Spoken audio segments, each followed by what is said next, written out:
मुझे ये बताते हुए बड़ी खुशी हो रही है कि वाहिगुरु जी की कृपा से गुरुद्वारा दाते बंदे छोर पिपलिया राव इंदौर में पूरे भारतवर्ष के पेशेंट्स के लिए लगभग हर बीमारी कोविड से लेकर कैंसर तक के मुफ्त इलाज के लिए 500 बेड का नाइस हॉस्पिटल खुल चुका है।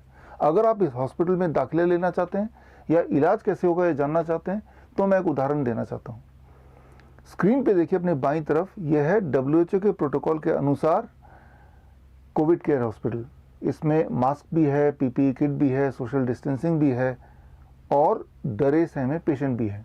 तो दूसरी तरफ यह है अहमदनगर का नीलेश लंके, MLA नीलेश लंके द्वारा संचालित कोविड केयर सेंटर। यहाँ पे ना मास्क है, ना PPE किट है, ना सोशल डिस्टेंसिंग है।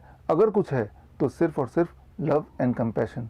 एक तरफ WHO के प्रोटोकॉल वाले हॉस्पिटल जहां इलाज के नाम पे लाखों रुपए ऐंठे जाते हैं और इंजेक्शन दिए जाते हैं जहरीले, और इन सब के बावजूद भी अगर पेशेंट बच जाते हैं तो हॉस्पिटल से निकलते निकलते महीने 1.5 महीने तो लग ही जाते हैं। And as a return gift white fungus, black fungus लेके जाते हैं, या फिर ट्रीटमेंट के साइड इफेक्ट के तौर पे डायबिटीज़, अर्थराइटिस, हार्ट डिजीज से महीनों जूझते रहते हैं। तो दूसरी तरफ अहमदनगर का नाइस कोविड केयर सेंटर, यहाँ पेशेंट्स लगभग 3 से 7 दिन में ठीक हो जाते हैं। एंड महत्वपूर्ण बात ये कि यहाँ पे ना तो एक भी पैसा लिया गया, ना ही किसी की मौत हुई।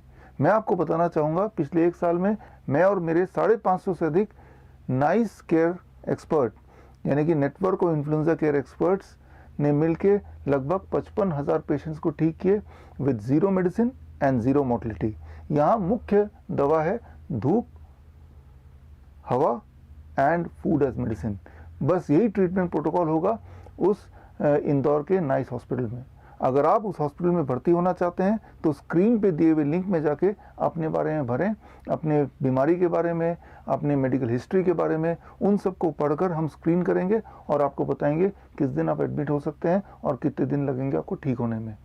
इस वीडियो के माध्यम से मैं धन्यवाद देना चाहूँगा अकोला के हमारे मित्र जसपाल सिंह नागरा जी को, जिनके एफर्ट की वजह से ये नाइस हॉस्पिटल खोला गया।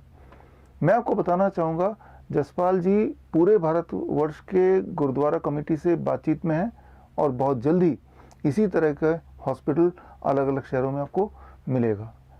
अब हम बात कर लेते हैं आज के हालात की, डेल्टा वेरिएंट की या तीसरी लहर की। यहाँ 2 ही इम्पॉर्टेंट बात है। पहली बात, ये जो डेल्टा वेरिएंट बोल रहे हैं ये कोई नया वायरस नहीं है, ये एक पुराना वेरिएंट है, उसका ही एक नया नामकरण कर दिया गया 31 मई को अभी पिछले महीने। और ये जो नामकरण किया WHO ने, इससे पहले इसका नाम था B16, 17 एंड 2। यहाँ मैं आपको बताना चाहूँगा कि किसी भी वायरस का कई सारे वेरिएंट हो सकते हैं या होते ही हैं, और वेरिएंट नए नए बनते रहते हैं लगभग रोज़, और वो हज़ारों की संख्या में होते हैं, कभी उससे भी कई गुना ज़्यादा होते हैं। ठीक उसी तरह से नोवल कोरोना वायरस के भी कई सारे वेरिएंट ऑलरेडी हैं। Alpha variant, beta variant, theta variant, gamma variant, लोटा वेरिएंट और फिर डेल्टा वेरिएंट। तो ये कोई नया वायरस नहीं है, ना ही कोई खतरनाक वायरस है, लेकिन मीडिया के माध्यम से बार बार आपके दिमाग में बिठाया जा रहा है मानो जैसे कोई राक्षस आने वाला है। वो आने नहीं वाला है, वो आपके आसपास ऑलरेडी है और था भी पहले से।